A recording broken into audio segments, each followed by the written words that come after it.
demoralizing effect? For us, we talk a lot about getting off to a fast start. I think the faster we start, the quicker we get into rhythm.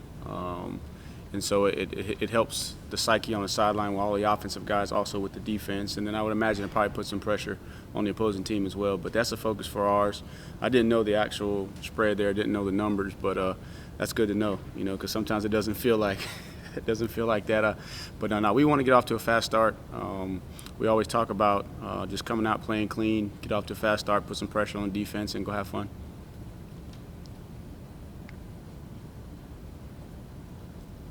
Everybody had put Trevor and Travis on all these Heisman lists at the beginning of the year. And obviously the numbers aren't there just because of the way the games have played out. But can you just speak to, as a coaching staff, you guys don't, there's no need to worry about that, is there? And you don't. No, we don't worry about it. Obviously, that decision is made outside of our control, outside of our building. We just focus on being the best version of ourselves, playing our best football, and offensively, we've always talked about as well. Not having an ego with what we do offensively. Each team's going to have a plan on how they want to defend us, and we just have to take what's there. So I'll speak into Travis' situation. I mean, he's faced a lot of 8-man boxes. A lot of people said we're not going to let you run the football, but he's still running hard. He's still playing at a high level. And if he continues to do that, then ultimately at the end of the season, he'll look up and he'll get what he's earned. So that's all we really talk about. We don't focus on, any of the awards, because at the end of the day, it's a team sport. It's the ultimate team sport, and that's all we focus on is how these guys play, and then we let everybody else decide all that other stuff. Jeff was saying that he went up to T. He's like, I think you're done after just a couple of series. The team's like, yeah, get somebody else in there. The rest of the team, do they take that same mindset, that attitude? No question. I think there's a couple of pictures. If you just go look at the end of the Syracuse game when Chez gets in there and breaks a long run, Travis is one of the first guys to congratulate him coming off the field. Same thing with Mikey Dukes when he scored this week. And so those guys, that they understand they were in that position at one time. And they appreciate the fact that the older guys, wanted them to get an opportunity to play. And they also understand, too, that we got to have depth. And the only way that we build depth, is the competitive depth, is that those guys get experience. So they're excited to play. They want to play. Obviously, they're competitors, but they're excited to see their teammates play. They understand the benefit long term. And I think that's been something that's really helped our program over the last couple of years, is as we get to the end of the season, because we've played a lot of guys, guys are able to stay fresh. And also you have that competitive depth down the stretch. Tony, guys can stay fresh. Does it limit their sharpness? I mean, if Trevor's only playing 15 minutes, does that help his sharpness, or can you stay sharp even when you're not on the field? I think it's a combination of the game and practice too. I think the way that you prepare and how you practice is going to determine how you play. And so the key is making sure when we come out on this practice field that we're sharp. And then again, obviously this was Trevor's first situation where he came out relatively early, but Travis has played a good amount of snaps throughout the course. Even though those other guys have played, Travis has still played a good amount of snaps. So I think it's really what they do on the practice field, and then maximizing the opportunities they have in the game will determine how well they play. You think with Coach? Go ahead. Is Travis last year at the end of the year the best example of what you're talking about, staying fresh, compared to, I guess, the year before when he was, I guess, the opposite? The year before, I think it was a different situation, so I think that's a yes and a no answer to that one. The first being when he was a freshman, he was coming straight in from high school, hadn't been in the weight room, so I think that was a function of just, playing a longer season, not understanding how to take care of his body, and then the next year, the ability to play guys helps him to stay fresh throughout the course of the year. But again, he did play a lot of snaps. I think the biggest thing for those guys is not just the snap counts, but how they prehab, how their nutrition is, how they're sleeping. I think that's a big component of them being able to be at their best at the end of the season. You think with the way Coach Sweeney pulls guys like Trevor and them, that maybe he can kind of start a trend necessarily where making these Heisman voters of actually kind of like watch games instead of getting caught up in so much statistics? I don't know if I know the answer to that one, but hopefully it does resonate throughout college football that it's not about stats. It's about managing your locker room, creating a culture. That's the culture that we have in place. Coach believes in giving guys an opportunity to play that deserve to play, and we reward those guys for the way that they work in practice. And so that's something that we believe in wholeheartedly, starting at the top with Coach Sweeney all the way down to the coaches through the locker room. And if it catches on, it catches on. But really, we're focusing on ourselves. But here recently, we've had a chance to kind of impact college football a little bit.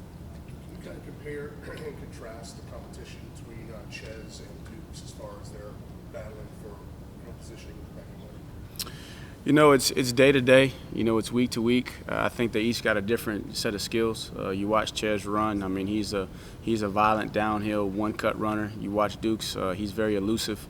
Likes to get in open space. Very, very quick twitch. So they're different. But I think the biggest thing for them is week to week being able to grasp what the protection plan is. And this week here is going to be tough because Bateman does a great job up at North Carolina. He changes his fronts a lot, brings a lot of exotic blitzes, so to speak. He's bringing corners, bringing safeties, and he's got you stemming in and out of front. So the biggest thing for those guys is me having the confidence to put them in the game that they can keep my quarterback upright. I think running the football, they have a good grasp of what we're trying to do from a schematic standpoint. But the biggest thing is just me having the confidence that they can make the adjustments and be able to communicate with the offensive line and the quarterback, as quick as it happens in the game so that they can get in there. So week to week is different. But biggest thing for those guys is just coming to work. And they both got a great attitude. They both understand, where they're at on the depth chart. They understand why they're there.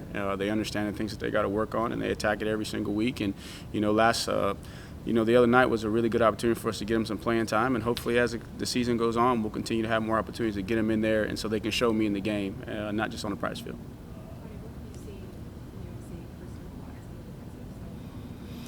They got players. Biggest thing is they're playing hard. They're playing hard. You can tell that they believe in the scheme. Their nose guard number 92 does a really, really good job inside. He can be a two-gap guy. He can be a penetrator when he wants to. They're athletic at defensive end. I remember number 12 Fox from coming out of when I was recruiting Gwinnett County from Collins Hill.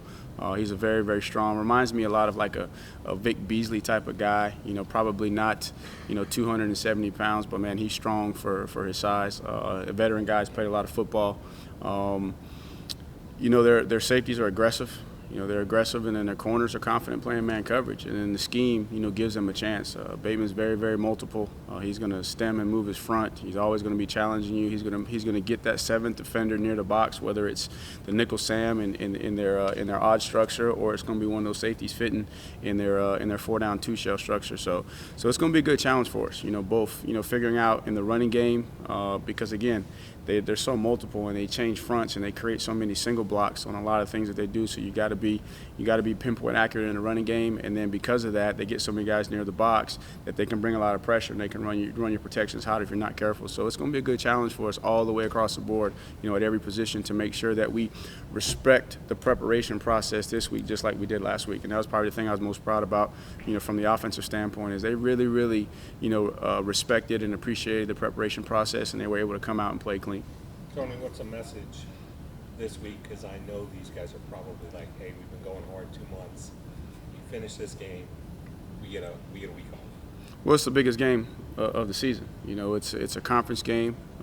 These guys, they want a piece of us just like everybody else wants a piece of us. So we can't focus on next week. All we can focus on is where our feet are. That's today. And again, I know I get redundant. You probably get tired of hearing me saying, but mental Monday to no good Tuesday, and that's going to be the point of emphasis, and really taking the momentum out of the last week's game and carrying it into this game. And up to the first half, especially with the veteran guys, they played their best half of football. I mean, let's carry that forward, and let's have the challenge every single week to top what we did last week and make each week the best performance that we've had all year. So there's a lot of things to get these guys motivated, to not to have them looking ahead to the open date.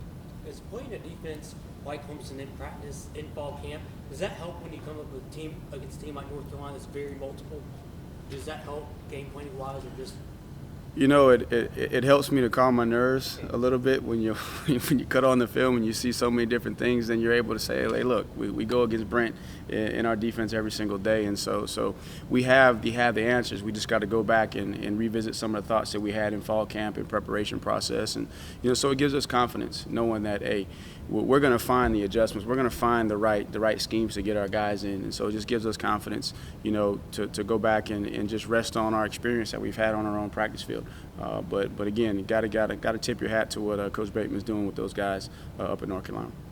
I'm sure you've seen some crazy things over all your years here as a player and a coach. Where's the fact that you guys head to the locker room and Disney is filming a movie at halftime? You got fake Clemson Tigers running down the hill on the field. Where does that kind of rank up? That was pretty cool. It was pretty cool, pretty interesting, and I was trying not to pay any attention to it, So all of a sudden I look up and and I'm pretty mellow. I try to stay quiet, other than when I'm calling the plays on the headset or when I'm directing traffic, trying to get something corrected.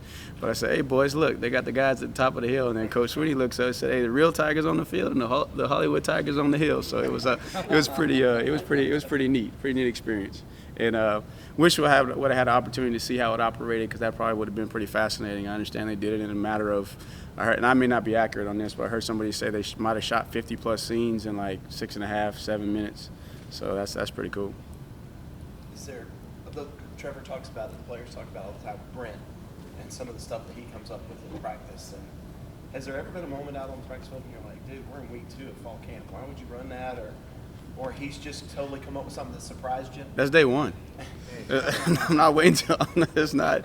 And again, and I have to remind the offensive staff, because again, there's a progression that we want to teach you, especially offensively, with the way that we install. And a lot of times things don't marry up, and we understand that. And so I just have to remind the guys, hey, fellas, let's not get frustrated, man. Let's just put on our thinking caps and let's figure out. And then the problem is that's every single day, because as soon as you fix one thing, right, then he comes with something else. But again, it goes back to that gives us confidence, when we play, especially when you're transitioning from playing last week, where they pretty much lined up and gave you a base look pretty much every play, to now, I mean, you're going to get so many different things, from play to play. It's not just from series to series, play to play. So that actually starts on day 1, and it goes through day 29 of fall camp. But again, that's really what's made us, go on offense over the years, is because it challenges us, physically on the field. It challenges us mentally, and it makes us grow as coaches, which in turn helps our players to grow.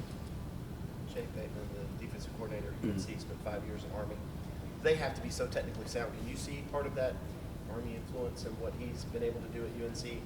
Of course, because you can see the coordination, especially when you watch the defensive line when they're transitioning from being 4-down penetrators to that odd front where they're 2-gap guys. You can tell that their steps are coordinated. They play well with their hands, so you can definitely see that. Obviously, more time at Army, 5 years, a little bit more consistency. So on the back end, he challenges those guys. So they're still trying to figure out how some of the coverage concepts fits. But you definitely can see that in that box, those guys they're on the same page. Tony, the progression of Sean at center, Cade also at center. Pleased with what they have done in the progression, when because they're your signal callers for your offensive line. Definitely. I think you go back to, and I say this, and this is just my opinion, but I think when we became, a true championship, program to compete year in and year out is when we were solid up the middle, from the center to the quarterback, and that started with Jay. And just his growth as a center, and it's carried over. And I think that's, kind of created a tradition at that center position of those guys taking a lot of pride in the responsibility that they have. And Sean is a very, very cerebral football player. And I think that now he's played all the position, but he's really found a home, at center, because he can direct traffic. And he's done a really good job. Even on the first play of the game, I got the question after the game about the 2-yard game. Well, they came out in a completely different, look than we expected. And the great thing was, as soon as we came to the sideline, Sean was able to articulate it. Say, hey, look, that was a corner down, had a 3 technique to that side. I wasn't really sure about making the plus point, so I pointed to the middle guy, and hey, that's exactly what we wanted you to do. So just his growth and maturity and the confidence that he has, and the same thing with Cade.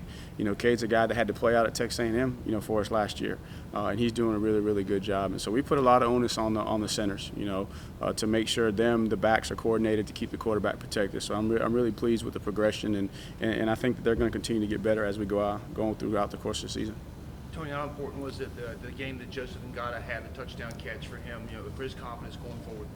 I think it was huge, for him. He's a guy that's I don't think I've gotten 2 words out of him other than yes, coach, yes, coach. You say something to him, that's all he says, yes, coach, yes, coach. And not only does he say that, the next play, I mean, he's trying to do it exactly, the way that you wanted to do. And so for him to have an opportunity to get in there and make a couple big plays, get in the end zone, I think that's just going to continue to push him to perform at a high level. So I think that was big for him, and that's what I told him, for the game. And your time's coming. Just be patient. Don't grow weary. That's a principle in our program we talk a lot about. Don't grow weary in doing what's good, for you'll reap the reward at the proper time. And his proper time was the last Saturday.